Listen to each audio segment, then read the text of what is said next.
I've never seen something look so beautiful. Hey guys, Good here, and I've turned my backyard into a miniature scrapyard.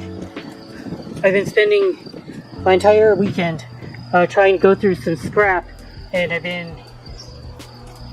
you guys, if you follow me, once in a while I'll make videos about scrapping electrolytically with the water cell and taking the silver off my silver plate. Well, I still do that once in a while when the weather is nice.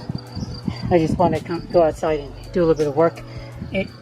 One of the things that I lament the most is that they don't pay you for the silver on silver plate at the scrapyard, so I like to extract the silver from pieces I don't want to resell before I send it off to the scrapyard, or else I feel like they're robbing me. But it's really, really, really slow, and you guys will just have to watch one of the other videos. Today I'm not talking about that. I'm talking about the base metal here.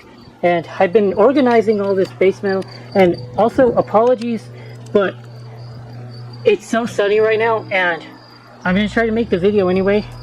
So I can't really see what the camera is really looking at, and I hope that the video turns out okay. But I'll just do the best I can.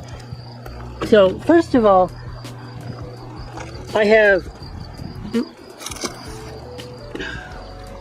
this little pile over here, which I called this the pot metal pile. It's kind of like the stuff that isn't really working out for me as far as being able to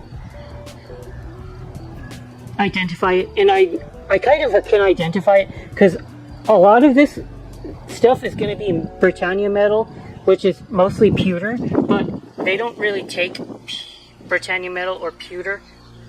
So I'm going to put that over to the side, and I'm probably just going to sell it off as pot metal. I don't know whether or not I want to keep that. Hopefully I can find a private buyer for this. That would be the best plan. Britannia metal is like 90% tin, I think, some antimony. And you don't see Britannia metal after, like, I don't know, 1900. They stopped using it because it's way too expensive as a base metal. So probably, all in all, your most expensive base metal on silver plate that you'll find. And you can tell Britannia metal from how soft it is compared to other metals. How easily I can bend this shit. Probably Britannia. Tin based. This, oh, I think I'll just call this. This shouldn't be here. I'll just treat this as brass. But, so, I have 4 bins of what I'm calling brass right now. 2, 3, 4. Oh, there's another one. 5. And then one behind me. 6. I have 6 boxes of brass. I've been methodically filing the base metal and seeing what is underneath with a file. The first time I went to a scrapyard, they told me that if I'm going to bring scrap over to them without filing it and separating it, they'll just pay me all as a yellow brass. Well, today I decided to go the extra step and figure out what's actually yellow brass and white brass, and I've been mixing that together, and nickel silver as well. I have nickel silver in this pile. A lot more uncommon than the other types of metal, but it's still there, and I've got maybe about 20 pounds of that. They have told me, I've called a couple places, and they're telling me they're just going to take it as yellow brass. Even though I separated it out, I don't know why I did that. I'm kind of salty about that, because I know that nickel, cupro nickel compounds sell for more than just brass. Brass is zinc and copper, but nickel is worth a lot more. So I just don't know why the heck they can't pay premium for that. But that's there, about 20 pounds of that. And here's a little pile on the floor. I'm going to put it in a box later. But this is just what I'm considering yellow red brass. I'm in my backyard, so airplanes are a thing. Anyway, so this little pile here on the floor, hopefully I'm pointing my camera properly to it. This is a little pile that I've seen is reddish, but I don't think it's pure copper, so I'm going to consider it to be red brass, and hopefully I can ask them for a premium on that. And then I have a little pile which is mostly copper. Hopefully it's all copper, because that's how I've been separating it out. And the way it's ended up is like, 20% of my metal is under copper, and there seems to be a couple names that keep coming up, popping up as copper. FB Rogers seems to have more copper or copper-based alloy than other names. Also Sheridan has a lot of silver on copper. Keep an eye on that. These are just the most common silver plate makers you're going to find, and I've noticed that International Silver and Oneida usually have yellow brass or white metal, which could be like a pot metal kind of thing that I'm just going to ask for and keep it with the other brass. I have yellow brass, red brass, and then copper. And then in the corner there, let me show you that, guys.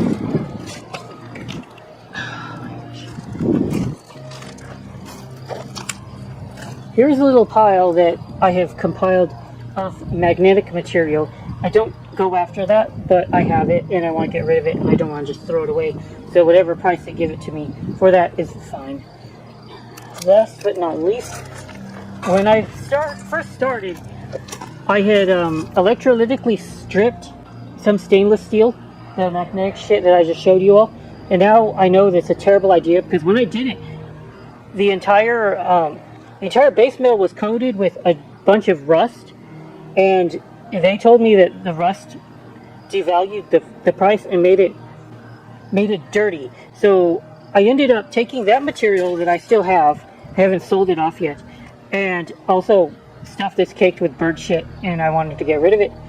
I've been putting that in this tub, and I put concrete etcher in this tub of water so to make a dilute phosphoric acid, and that's the way I've been getting rid of the rust and cleaning it off of bird shit, so it'll look a bit prettier. This piece also is very highly oxidized, so I'm going to try to get rid of the green oxidation and, well, mostly the rust. I think some of it's rust as well, and clean that up, and hopefully they will not consider that dirty. I'm going to take it to a couple different scrap yards, ask them their opinion of this metal, because one scrapyard I feel shorted me because they were considering all of my silver plate to be dirty because of the handles, and another scrapyard didn't think the same way, so I was happier to sell it to them. But also I asked around for if they would take my copper and nickel earlier, and they said no, but they said they would take $240 for it and consider it to be brass, and that was the highest quote for brass I could find. So I'm going to take it over there and see whether or not they will still do that first. I'm going to be sore as hell at work, lugging about 300 pounds of metal in my van, but hopefully I can get enough to be worth it. And I hope this video came out okay. I don't know how it's going to look given how freaking sunny it is, and yeah, just a lot of stuff. So stuff that I have allowed bird shit to compile on my stuff too over months and years. And I've got silverware. I used to scrap that, and now I don't because it's just not worth the effort. Plus, silverware I found sells in bulk better than most other silver plate. So if I have silverware I don't want to deal with, I'll just put it into 30-pound boxes and send them over on eBay or Etsy, and I'll find a buyer. Also, somebody told me they're willing to pay $5 a pound for silverware as long as it's got the silver on it. So I think that's better than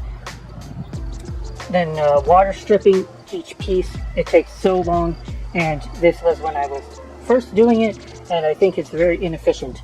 So hopefully they'll take my silverware off my hands for brass prices as well. Well, okay, so I got paid on the scrap, and I already misplaced the receipt. So, it's fine. I did okay. I got nearly $900 for that metal in my backyard. I didn't get to bring any of the stainless steel because there was not much room in my van, and the stainless is not that valuable anyway. A few things. The first time I brought a large load, I got barely $300, and I had to scramble and get that stuff out of my yard to clean it up. So I didn't know how to maximize the value of my metal at the scrap yard because I had never done it before, number one. And number two, I didn't really have time to call around, and I didn't really have a lot of backbone and assert myself to take it back at that point. I just let it go. I shouldn't have. I called around and asked how much they were paying for brass and how much they were paying for copper, but also I wanted to know whether or not any scrapyards would take nickel silver, and they didn't tell me. They told me they wouldn't. One of the guys knew what nickel silver was, but he told me that they're still pricing it as brass because there's no demand for it and they're not paying him for much. I still think that's BS, and nickel silver should go for at least a premium to copper prices. I think it should go for $4 instead of $2. It's just so hard to find people and yards that are interested in that alloy, which I don't understand at all. Nickel alloys should be worth a lot more, but it is what it is. And I also accidentally let go of some pewter that I didn't mean to bring. I think it was like 2 or 3 pounds of pewter with some other cast metal, like Goldinger. They took that as aluminum, but they also took my pewter as aluminum as well and paid me 50 cents on that. Pewter should go for $5. There wasn't a lot, and I forgot that pewter was in that box. It's okay. But I called around, and I was willing to leave if I didn't hear a good number from them.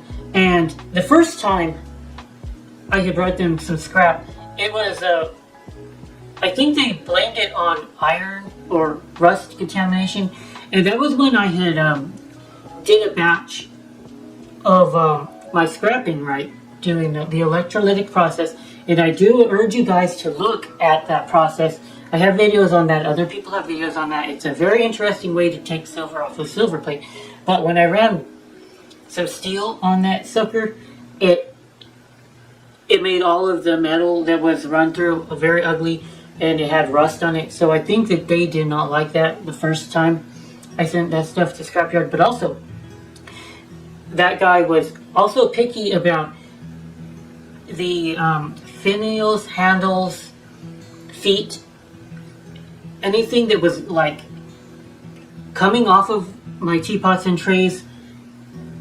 He would claim that that is not part brass or was other metals, and was making the metals a dirty composition or not pure. So that's also why I got dirty. And dirty brass is a huge difference from clean. It's like $1. So I got twice as much this time as I did last time, even accounting for like the 3 years or so that the last time I sent a large batch of scrap metal. What else did I want to say? Oh yeah, make sure that they don't do that to you and short you. because some scrapyards might consider finials, handles, and whatever to be contamination, but this guy didn't. And make sure you pull out all of your steel. I didn't, and I mixed them in, and I think that made them trust me a lot less. So this time, I had all the brass separated from what I thought was copper, and I scratched the bottom of almost all of the pieces. So they trusted my judgment a lot more, and they were willing to give me pure brass prices. And they told me that 23 pounds of it was steel. Was copper. A lot less copper than I thought. They told me that what I thought was copper was still red brass. I said, hey, it's red brass. Isn't that higher than yellow brass? And there are some scrapyards that will pay about 20 or 30 cents above yellow brass for red. But that scrapyard was just like, no, it's all brass. I'll just pay you one brass price. And well, I was already happy with $2.20 a pound for brass, so I let it go. I didn't leave that much money on the table. And 2 years ago or so, I made a video about a tray getting damaged during shipping. Today, I am dealing with one of the biggest nightmares a seller can ever face, and that is an article damaged during the shipping process. And in this case, it was a little extra rough because this is one of the most expensive pieces that I've been able to sell. And we have a butler tray by Wallace here. It's one of my favorite patterns, actually. Look how gorgeous the pattern is. It's called Christopher Wren, and it's a massive tray. And the post office ended up bungling my attempt at an insurance claim. I still have footage of that video where I talk about that, but I never released it. Maybe I will someday. It's really boring. I'm just ranting about the post office for like 15 minutes. But they took that tray as aluminum, and it was like an 8-pound tray, very, very high-end pattern that I would have sold for over $300 had it gotten to my customer in perfect shape.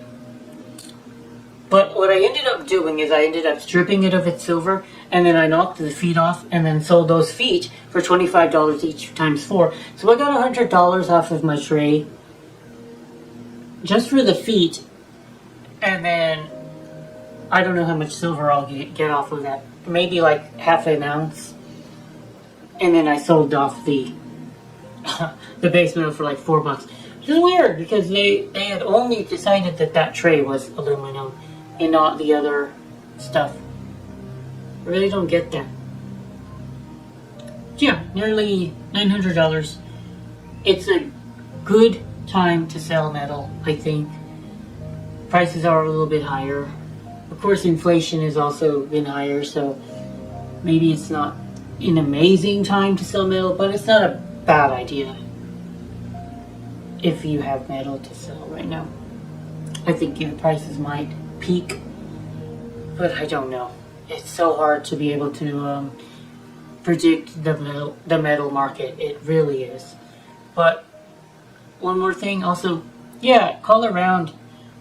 If you live in a podunk town with no other scrapyards around, I do apologize. This won't be an option for you. But the last time that I sent over a couple hundred pounds of really crappy plate that I wasn't willing to extract the silver off of, and I'm talking more modern stuff, casserole servers, casserole dishes, stands,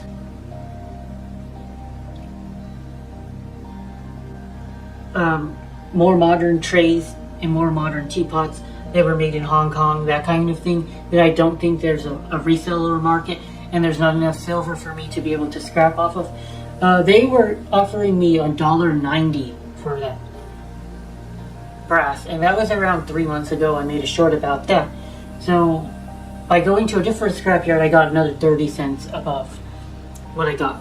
So yeah, call around. I am quite pleased, and yeah, hopefully I can go through some more stuff that I'm not gonna sell and unload some more stuff, because I do have a lot in storage that I don't think is worth reselling, and it's a good time while the iron is hot, especially if I get to over $2 a pound for my unwanted stuff, especially when I'm trying to pay $3 a pound at the most for it. So yeah, that's it for today's video, guys. I thank you for watching. Good Marks is out.